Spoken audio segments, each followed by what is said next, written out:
It's 18 minutes past 4. Scott Driscoll is the boss, the director of the Retailers Association. Been a little bit in the public domain of late about Scott Emerson, who's the small business minister, in fact, for competition policy and consumer affairs. Dr. Emerson has made much of a public announcement that Woolworths and Coles will be forced to get rid of anti-competitive leases in the shopping centres. You know what I'm talking about. This is a lease that Coles or Woolworths enter into that stops any other like business, a supermarket or competitor to them, from going into the prime places. Now, clearly that's anti-competitive. It means that we pay more money than we need to for our groceries, and we have the highest level of grocery food price inflation in the world. So the government made the noises, saying that they would change these restrictive leases, make them illegal. Well, I tell you what, is the devil in the detail or what? Scott Driscoll's members are affected by this because they're the competitors to Coles and Woolies. And Margie Osmond, the lady that fronts up for the big companies, I suppose is Scott's competitor in that regard. But Scott's on the phone. G'day, Scott. How are you, Smithy? Not bad. Take us through the detail. But you're on the money here, because what we've got the situation is the government and the ACCC have basically highlighted the fact that, yes, we've got anti-competitive lease clauses, yes, they're wrong, yes, they shouldn't continue, but the detail is we're only going to knock out some of it. We're going to let 20% of these illegal anti-competitive lease clauses continue for up to the next 5 years. So 1 in 5 of these prime locations, Coles and Woolies, will be able to continue to act in a manner that the government itself recognises is stifling competition. Absolutely. This is the government that went into government promising to make grocery prices cheaper for workers. We've got Grocery Watch, we've got Petrol Watch, we've got Hospital Watch, every other watch. Yeah. But the devil is in the detail in actually making them deliver something. It really is. And in this situation, I just would like the Minister to explain, well, why? Where are they leaving them there? Why? Yeah. And where are they leaving them in place? And why do they think that certain areas of Australia, families, mums going out doing the shopping, why they should be paying higher prices? Because there's not a fair and level playing field to make sure competition is there. This policy paper tries, as you say in your release, to play down the market dominance of Woolworths and Coles.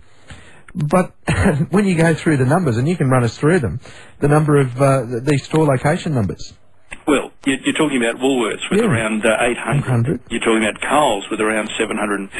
Now, this is where, again, you've got dodgy figures. You've got skewed interpretations being put around by the government and the ACCC to try to sell their deal here. When they're talking about Foodworks, for example, more than 700, this is talking about also their small corner store convenience outlets. They're talking about IGA, 1,200.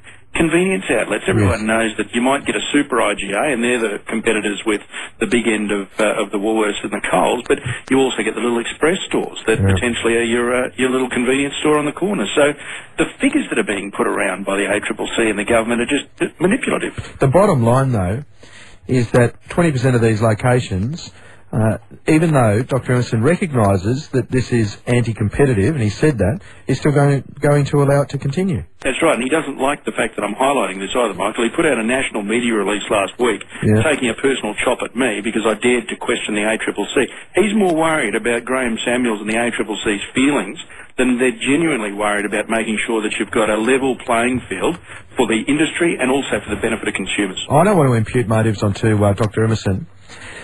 I will say this, though, and that is that Coles and Woolies have got legions of highly paid lobbyists, and we do know that they meet regularly. They get down to Canberra and they get in the ear of ministers, and Dr. Emerson, as a human being, I've no doubt that those lobbyists don't get paid for nothing. They get paid to be effective, and we see decisions like this. We've seen a lot about lobbyists lately, haven't we? Making sure that results are had for the good money put about. But, you know, there's that, and if we're just stating facts without casting aspersions, it's certainly a fact that Coles and Woolworths are very strong promoters of the SDA, the shop union. The shop union being one of the bigger donors, or the biggest donor, to the Labor Party in the lead up to the last federal election. I mean, you put these facts out there and you sort of say, well, you know, where does it end? When do we start to get some transparency here? When are we going to get a level playing field? That's all we want. Scotty, I remember the government made so much about Grocery Watch and Grocery Choice and the price, and then it was going to be run by Choice, etc. On the day that was eventually killed off, on that very morning, It was a Friday, and I remember on that very morning, the big guys had been down to meet with Dr. Emerson, and then that afternoon it was announced that the public was not going to have access to the prices, to the Grocery Choice website that was going to be set up. Yep. Look, Choice got stomped on. Certainly that website got stomped on. I mean, I personally had some issues with some of the aspects of the site. That's not the point. It took probably a couple of hours in the ear of the minister down there, though, and it was over and done with. And that's the power of Coles and Woolworths in this scenario. Yeah, you got to shake your head. All the best, Scott. Thanks, mate. See you, mate. Scotty Driscoll, who is the Executive Director of the Retailers Association. I wish we had a hell of a lot more competition. I really do. That's what drives prices down and allows a reasonable fair go for the people who actually make the food and get it to market. Time to check in with Channel 9.